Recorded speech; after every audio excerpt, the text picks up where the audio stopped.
Mesdames et messieurs, bonjour. Nous allons parler aujourd'hui de prophéties qu'on ne peut pas donner en profondeur devant les réseaux sociaux, devant le monde entier, devant des oreilles indiscrètes, devant des oreilles de malfaiteurs, devant les oreilles de sorciers.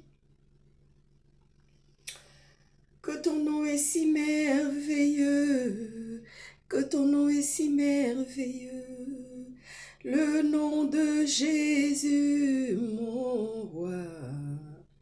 Que ton nom est si merveilleux, que ton nom est si merveilleux, le nom de Jésus, mon roi. Ton nom est sans pareil. Tu n'as point de rival éternel.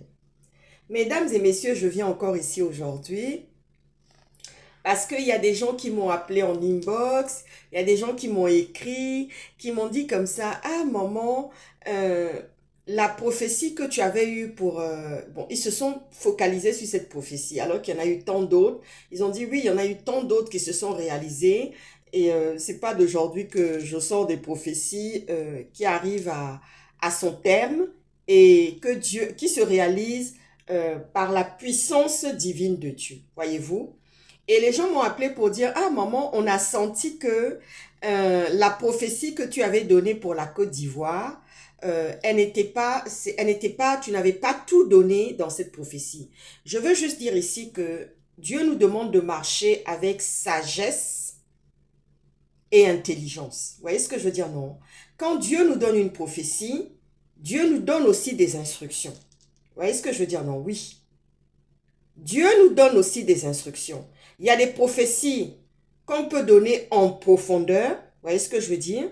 Et il y a des prophéties qu'on ne peut pas donner en profondeur. Est-ce que vous voyez ce que je veux dire? Oui.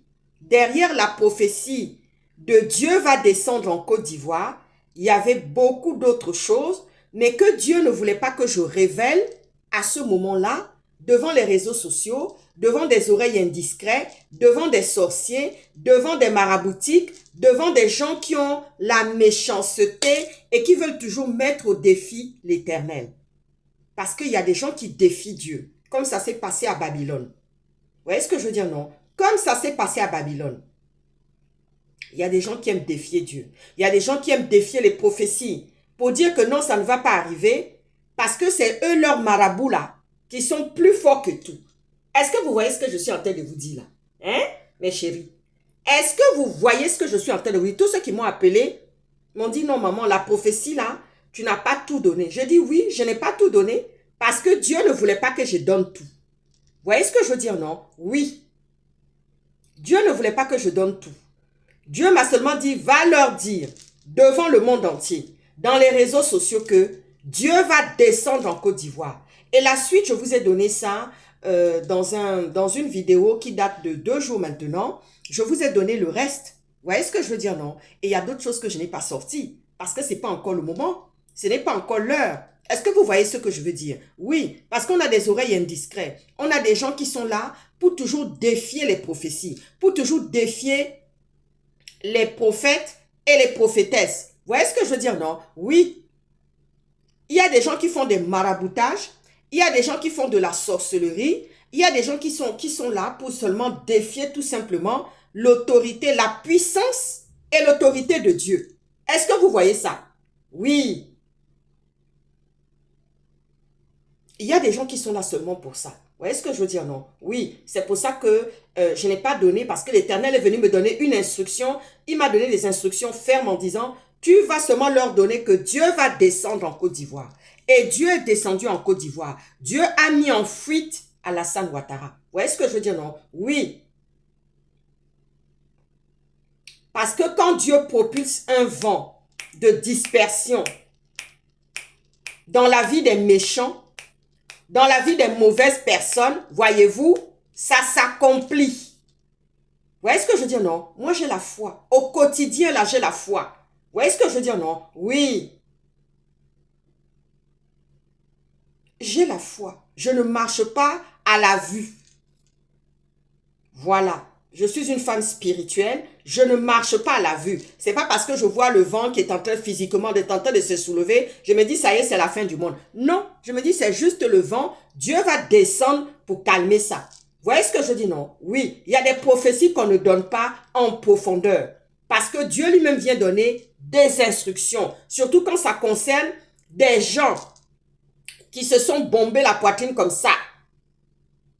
Et puis qui ont fait marabout quelque part avec certaines personnes. Dieu lui-même, il connaît la méchanceté. Vous voyez ce que je dis, non? La calamité de certaines personnes. Vous voyez ce que je veux dire? Voilà. Ok. Maintenant, je vais venir encore confirmer un autre message. Hier, je crois que c'était hier. Hier matin, une de mes collaboratrices, parce que nous avons des alertes sur nos téléphones et tout par rapport aux informations qui s'y déroulent dans notre pays, moi particulièrement. Bon, mes collaborateurs ne sont pas de mon pays, mais ils ont chacun des alertes par rapport à ce qui s'y passe dans mon pays. Et là, hier matin, une de mes collaboratrices vient, elle me dit comme ça, « Ah maman, il y a une alerte que je viens de recevoir, je crois que tu as dû la recevoir, mais bon, on était au taf, hein, on était déjà tous au taf en tous les cas. » Et elle me dit, « Maman, je suis sûre que ton téléphone étant en veille dans ton sac, tu as dû recevoir aussi cette alerte. » Bon, elle avait son téléphone sur elle. Elle a reçu donc une alerte d'un live de Monsieur Jonas Mulenda. Ok.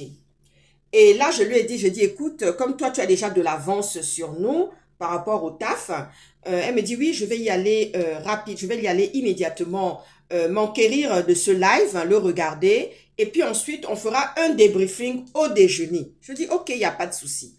Dans le même temps, voilà que notre cuisinière, qui est tchadienne, Maman Lima, elle vient, elle me dit, hey, maman, il y a un nouveau dossier. Parce qu'elle aussi, elle a des alertes. Elle suit aussi tout ce qui s'y passe au Gabon. Parce qu'elle, dans son pays, au Tchad aussi, ça ne va pas. Ça ne va pas au Tchad.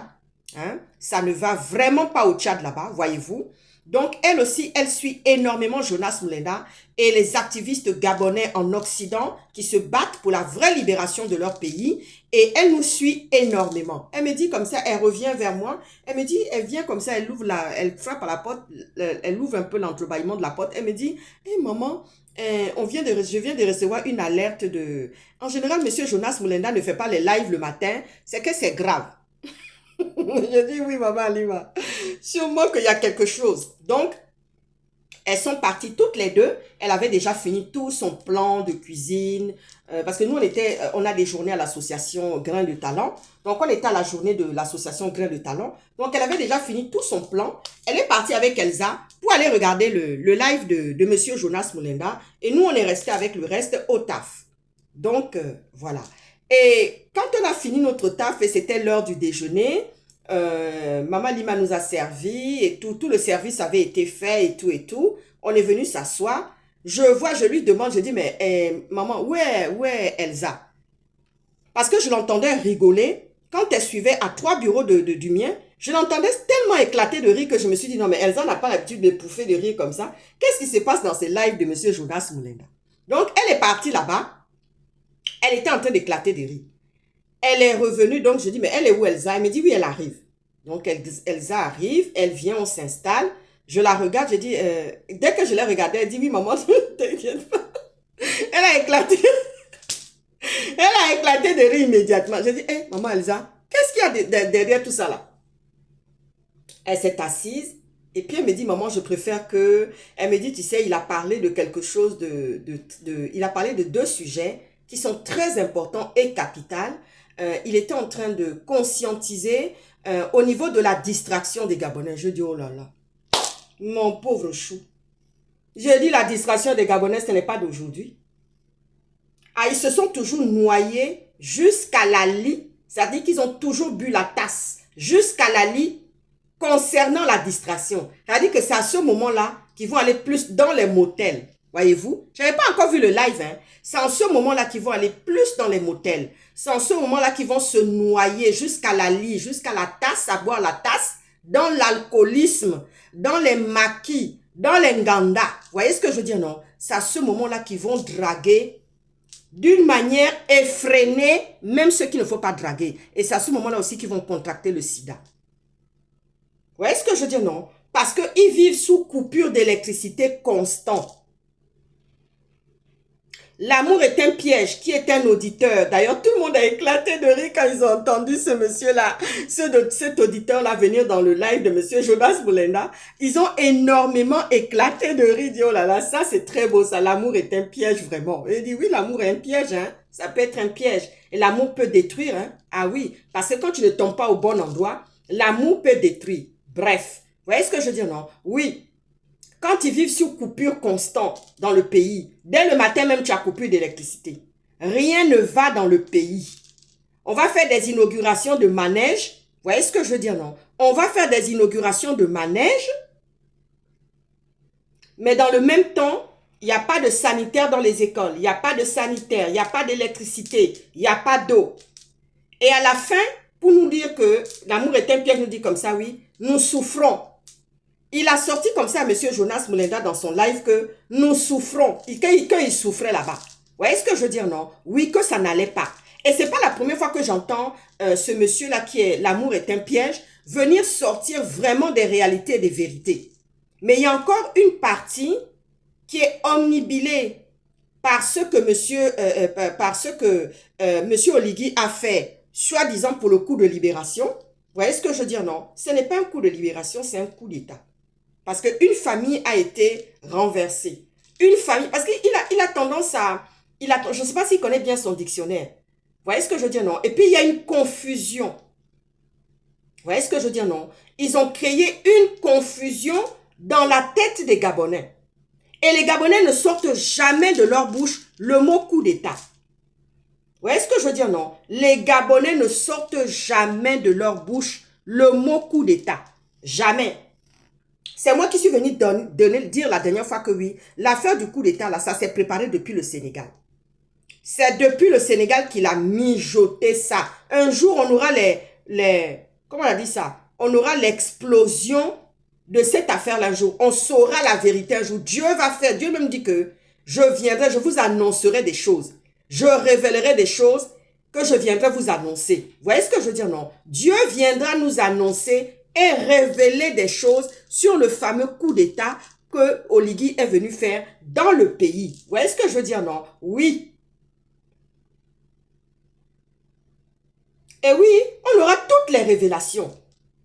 Parce que quand on a la foi, quand on est spirituel, vous voyez ce que je veux dire, non? Oui. Dieu viendra révéler. Et quand on a Dieu dans sa vie, parce que lui, c'est le Tout-Puissant, c'est lui qui nous renouvelle le souffle chaque matin. Si Dieu ne veut pas que tu t'élèves là, tu ne vas pas t'élever. Vous voyez ce que je veux dire, non? Oui. Si Dieu dit qu'il ne veut pas que tu bouges là, tu ne bouges pas.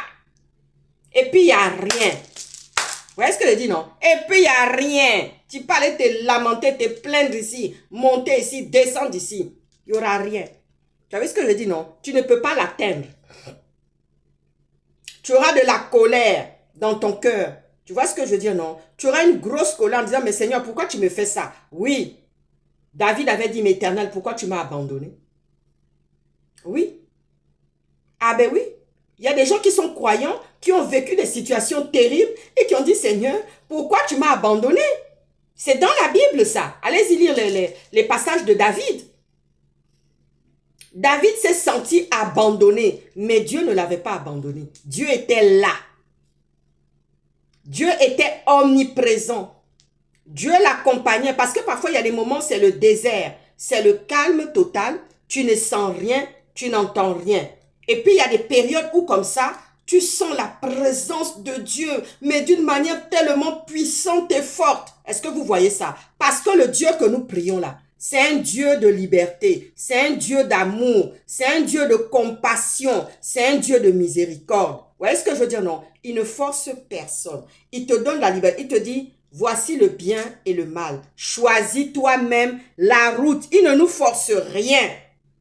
Il y a des périodes, tu vas sentir comme ça quelque chose, vraiment la puissance, l'accompagnement qui monte. Et puis il y a des périodes où il reste discret, mais il est là. Il veille sur ta vie. Vous voyez ce que je veux dire, non? Oui. je laisse ça. Je reviens au live de M. Jonas Moulenda. Quand on a regardé le live de M. Jonas Moulenda, j'ai vu tous les regards. Bon, Elsa et Maman Alima avaient déjà vu ça. Mais j'ai vu le regard des autres qui ont commencé à me regarder. Oui, M. Jonas Moulenda est venu dénoncer la distraction, la folie de la distraction des Gabonais quand ça ne va pas dans le pays. Vous voyez ce que je veux dire, non? Je me suis rendu compte que quand j'étais au Gabon pour le combat, il n'y avait pas cette frénésie. Ils n'avaient pas cette frénésie parce qu'ils étaient vraiment amochés. Les Gabonais étaient très mal en point. Ils étaient amochés.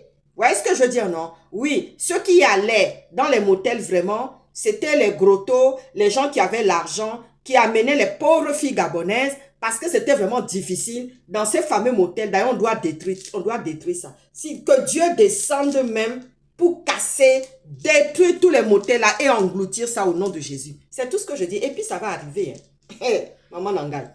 Donc du coup, il a parlé de distraction. Ensuite, il est venu donner une prophétie. Tout le monde m'a regardé.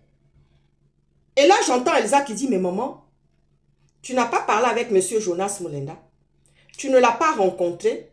Vous n'êtes pas causé, vous n'avez pas fait de causerie concernant la prophétie qu'il a sortie. Parce que la prophétie qu'il a dit dans son live là, moi-même, je suis venu sortir, confier cette même prophétie-là à mes collaborateurs. Voyez-vous, non? Oui, il y a des gens qui m'ont dit comme ça, oh maman, on a vu que dans l'affaire de Harold Lecat, tu as sorti ta colère, tu as dénoncé, tu as sorti ton indignation devant le monde entier, mais tu n'as pas sorti des paroles de prophétie. Je dis, mais attendez, les paroles de prophétie, ça ne se sort pas comme ça. J'en ai reçu.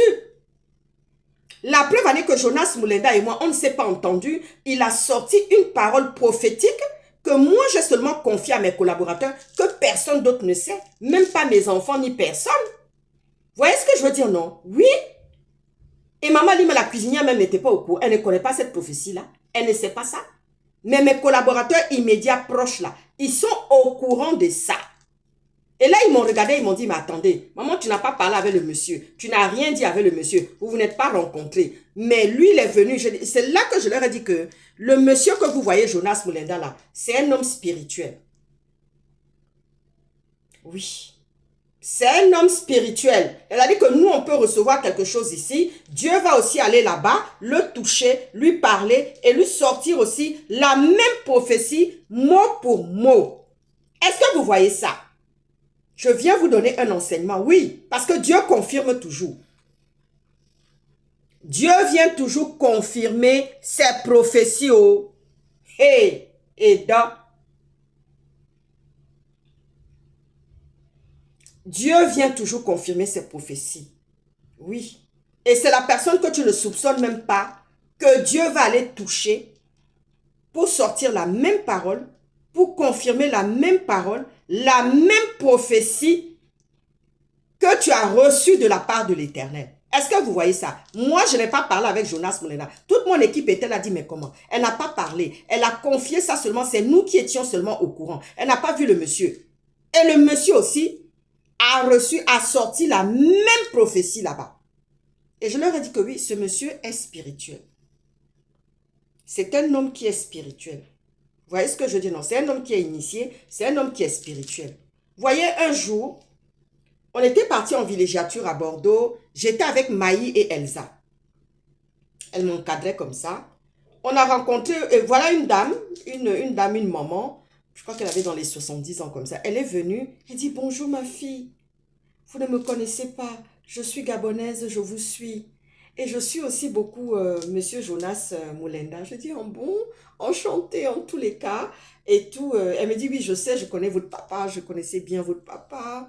Un très grand journaliste, émérite et tout, que je regardais, qu'on regardait avec beaucoup d'acuité et tout ça. Là, j'étais très touchée. J'étais toute pipite. Mes collaboratrices me regardaient comme ça. Et on la regardait, on l'écoutait avec beaucoup d'attention. Et puis, elle me dit comme ça, elle me dit, ah là là, vous avez des paroles qui se rejoignent beaucoup avec celles de Monsieur Jonas Moulenda, parce que cet homme est un homme spirituel. Cette maman-là m'a sorti ça. Je dis, maman, Merci beaucoup. Soyez bénis, que Dieu vous accompagne dans tout ce que vous faites et vous donne pleinement la santé et une longue vie. Bien des choses chez vous. Et puis on s'est séparés. On est parti dans notre balade, notre promenade, villégiature, dans Bordeaux. Est-ce que vous voyez ça? Oui. Donc, il y a des prophéties qu'on ne peut pas donner parce que Dieu nous donne des instructions. Il y a des prophéties qu'on ne peut pas donner en profondeur parce que Dieu ne veut pas que tout soit révélé. Est-ce que vous voyez ça? Dans l'affaire de Harold Lecat, je l'ai dit, il y aura une tempête, un vent qui va souffler sur le Gabon. Oligui va sentir. Vous savez, quand quelqu'un a une impunité, c'est ça les Gabonais. C'est ça les Gabonais. Quand on a perdu Abibi Balou a été assassiné dans les mains de Brice Clotaire Oligui Nguema, il se dit qu'il peut recommencer. Les idiots qui sont là, qui l'accompagnent, les imbéciles qui sont là au quotidien avec lui, les faux services de renseignement qui sont là au quotidien avec lui. Vous voyez ce que je veux dire, non? Parce que ce n'est pas vraiment un homme du renseignement, monsieur Oligui. Ce n'est pas vraiment des hommes du renseignement qui sont là. Ce sont des voyous, ce sont des assassins, ce sont des meurtriers qui sont venus coller une accusation, une infraction qui n'est pas du tout vrai. Vous voyez ce que je veux dire, non? Oui. On a collé une infraction à Harold Lecat qui n'est pas du tout vrai. On a collé des motifs d'accusation à Harold Lecat qui ne sont pas du tout vrais. Est-ce que vous voyez ça? Donc, Oligui, il est en train de jouer son petit quart d'heure. Il est en train de passer. La preuve en est que l'avocat Pierre Olivier est sorti dans Brut pour dire comme ça que ses clients ne seront pas là le 10 novembre et c'est tout à fait normal. Nous l'entendons. C'est-à-dire que quand tu es une femme de justice, quand tu es une femme de justice, quand tu es une combattante, quand tu sais que dans ton pays, il n'y a pas l'état de droit, il n'y a pas la liberté d'expression, il n'y a pas les droits humains, il n'y a pas les droits d'aller et venir. Mais comment tu peux laisser Sylvia Valentin Bongo Ondimba, première dame du Gabon, et son fils Noureddine aller mourir dans un procès qui est dans une parodie de justice qui n'en est pas une? Vous voyez ce que je veux dire, non? Oui. Dans une parodie de justice qui n'en est pas une. Vous voyez ce que je veux dire, non? Comment un vrai, voilà les vrais avocats. Voilà les vrais avocats français. Hein? Oui. Parce que c'est d'eux qu'on a appris. C'est eux qui nous ont transmis. Vous voyez ce que je veux dire, non? Oui. Voilà les vrais avocats. Il ne pourra jamais. C'est-à-dire que tous les jours, quand Pierre Olivier dort et se lève et touche à ce dossier de la famille Bongo, il se dit, mon Dieu, on a évité le pire. On a évité le pire avec mes clients. On a évité le pire et le malheur avec mes clients. Mais comment je peux encore les laisser? Jamais tu verras un avocat français ou américain faire ce genre de conneries. Ou un occidental faire ça. Non, non, non, non, non, non, non, non, non, non, non. Aucune garantie. Vous voyez ce que je veux dire, non? Les autorités gabonaises ne donnent aucune garantie de sécurité, de protection par rapport à la famille, par rapport à Sylvia Valentin Bongo Ondimba, première dame du Gabon, et son fils Noureddine. Vous voyez ce que je dis, non? Les garanties de représentation, là, ne sont pas. Oui. Parce qu'on sait que c'est une parodie de justice que Oligui et ses magistrats veulent faire en tous les cas. Nous le savons. Quand vous voyez un magistrat, un président de la cour qui discutaille, qui a des conversations téléphoniques avec un djihadiste au téléphone, avec un islamiste, avec un terroriste qui est Thiam, qui le soutient, qui le conforte, qui lui donne Makassi, qui lui donne Mangolou. Mais comment tu peux faire confiance à ce genre d'individu? On a eu un magistrat qui est venu soutenir comme ça que oui, les crimes rituels faisaient partie de nos us et coutumes. Ça ne fait pas partie de mes us et coutumes à moi. Ce n'est pas en mon nom. Vous voyez ce que je dis, non? Pas en mon nom. Tous les jours, j'y réfléchis. J'ai dit, mon Dieu, moi, mes enfants là, même le jour où je devrais encore y aller et que quelqu'un serait parti de ce pays, mes enfants ne mettront pas les pieds là-bas. Tous les jours, c'est à eux que je pense. C'est à mes enfants que je pense. Ils ne mettront pas les pieds là-bas. Ah oui, oui. Tant que la situation du Gabon est comme ça, n'est pas claire là, jamais ils vont mettre les pieds là-bas. Un pays où on soutient, où les crimes rituels sont légalisés, sont institutionnalisés. C'est une institution. C'est-à-dire que ce magistrat-là est venu nous dire que les crimes rituels sont une institution. Waouh! Séquestration. Les magistrats là étaient où? Quand les mamans étaient séquestrées avec leurs bébés à Jeanne et Bory. Mais dans le même temps, on accuse Sylvia d'avoir soi-disant dirigé le pays. Elle ne dirigeait pas. Parce que quand l'Occident, quand le blanc dirige quelque part là, ce n'est pas comme ça. Oui. Sylvia, c'est une Européenne. Elle est éduquée. Elle a fait des études. Vous voyez ce que je veux dire, non? Si elle avait réellement les manettes du pays avec son fils Noureddine, on n'aurait pas vu le bordel qu'on a vu là. Le bordel était dans tout le pays. Elle se contentait de son rôle de première dame. Elle faisait des sorties millimétrées ici et là. Vous voyez ce que je veux dire, non? Oui, je suis déjà en train de faire la défense aussi de Sylvia et Noureddine Bongo. Elle faisait quelques sorties éparses ici. Elle savait que son mari était malade et diminué. On la voyait même plus beaucoup. Donc, quand il y avait quelques représentations, elle sortait, c'était éparse comme ça. Voyez-vous? Mais à quel moment elle avait les manettes du pays? À quel moment elle pilotait les affaires du pays? Qu'on vienne m'expliquer ça. Qu'on vienne nous expliquer ça. Parce que son avocat Pierre-Olivier ne peut pas les pousser. Il n'y a pas de représentation. Il n'y a pas de représentation de ses clients parce qu'il n'y a aucune garantie. Les autorités gabonaises ne donnent aucune garantie. Voyez-vous, non? Aucune garantie pour leur sécurité. Aucune garantie qu'il y aura une justice équitable. Vous voyez ce que je veux dire, non? Parce qu'on est dans un pays où on enferme les journalistes. Un pays où on a assassiné un journaliste. Voyez-vous? Un pays où on a assassiné un journaliste, mesdames et messieurs. Vous pensez que ça, c'est un pays de liberté? Mais la colère de Dieu va sortir. Oligui ne va pas tenir 7 ans. Il peut aller marabouter. Il peut chercher à faire des assassinats de gauche à droite ici. Ça ne va pas marcher. Personne ne viendra nous assassiner ici. Vous voyez, je vais vous dire quelque chose. C'est Monsieur Oligui fait tout ça parce qu'il sait que il y a un désordre en France. Les gouvernements successifs ne sont pas à leur place. Il y a changement de chaise musicale. Les gouvernants, c'est-à-dire que les chefs de gouvernement, là, les premiers ministres, là, partent les uns après les autres. Vous voyez ce que je veux dire, non? Il y a une cacophonie, il y a un désordre en France qui ne dit pas son nom, qu'on n'a jamais connu, qu'on n'a jamais vu. Et Oligui profite de ça. Oligui profite de la faiblesse que nous avons en ce moment en France. Parce qu'un président comme Macron est contesté, les gens ne veulent plus le voir, les gens veulent qu'il s'en aille. Et sans compter que le chef du gouvernement, qui est le premier ministre, est aussi contesté. Et tout le gouvernement aussi est contesté. Et Oligui profite de ça. Oligui profite de ce désordre-là qu'il y a en France en ce moment, sur le plan politique, pour faire tout cela. Mais ça va changer. Monsieur Oligui, la tempête que Dieu va souffler sur le Gabon, je le dis, je ne vais pas développer davantage. La tempête que Dieu va soulever sur le Gabon, c'est-à-dire que les Gabonais vont rester la bouche tout cuite. Ils vont rester la bouche fermée. Vous voyez ce que je dis, non? Oui.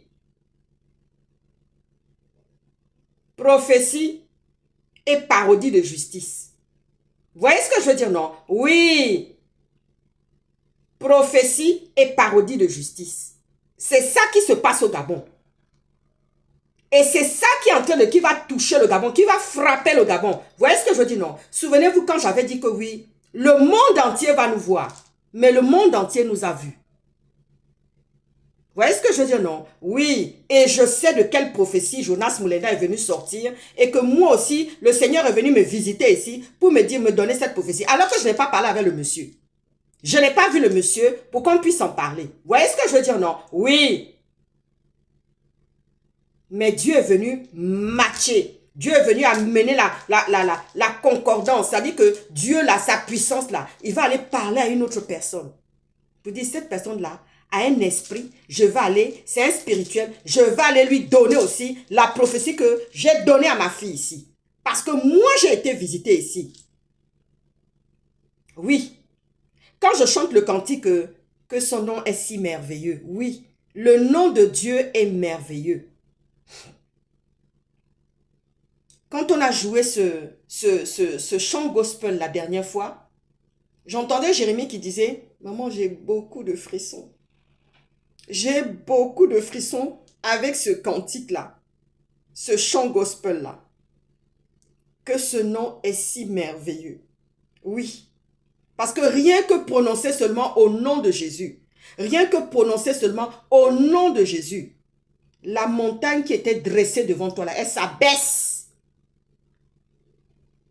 Elle s'abaisse. Vous voyez ce que je veux dire, non? Oui, je viendrai la prochaine fois parler de la laide femme qui a fait les détournements là-bas au Gabon.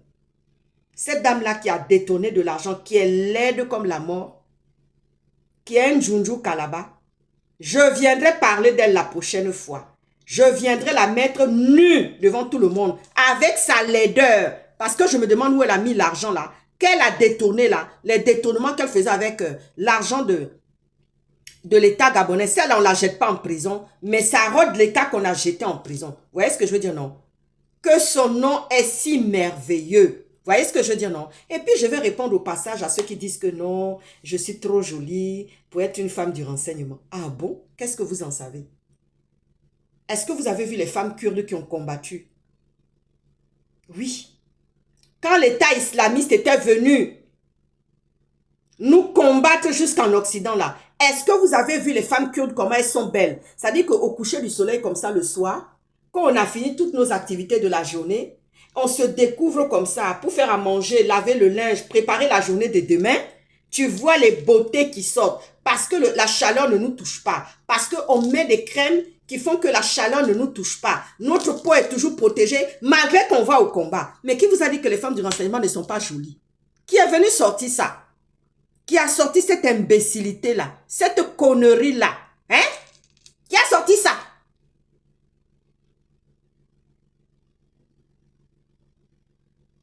Celle qui sortait avec Fidel Castro, là, Maria, là, vous ne l'avez pas vue? Il fallait la voir quand elle était jeune fille.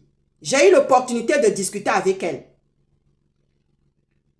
J'ai eu l'opportunité de discuter avec elle. Oui.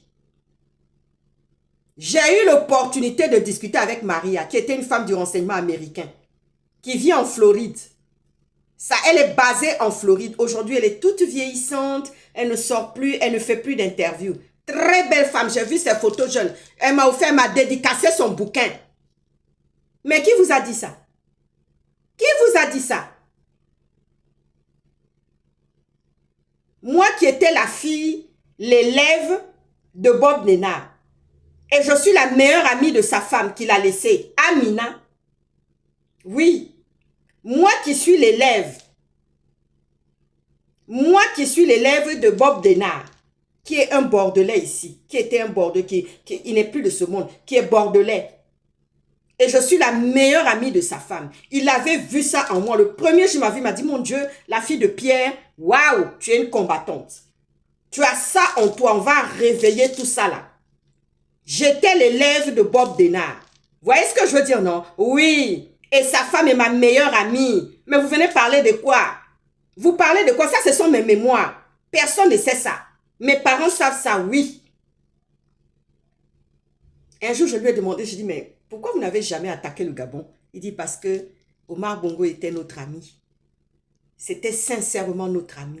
Il était avec nous. Vous voyez ce que je veux dire, non? Oui, je ne vais pas beaucoup parler aujourd'hui. Enfoiré.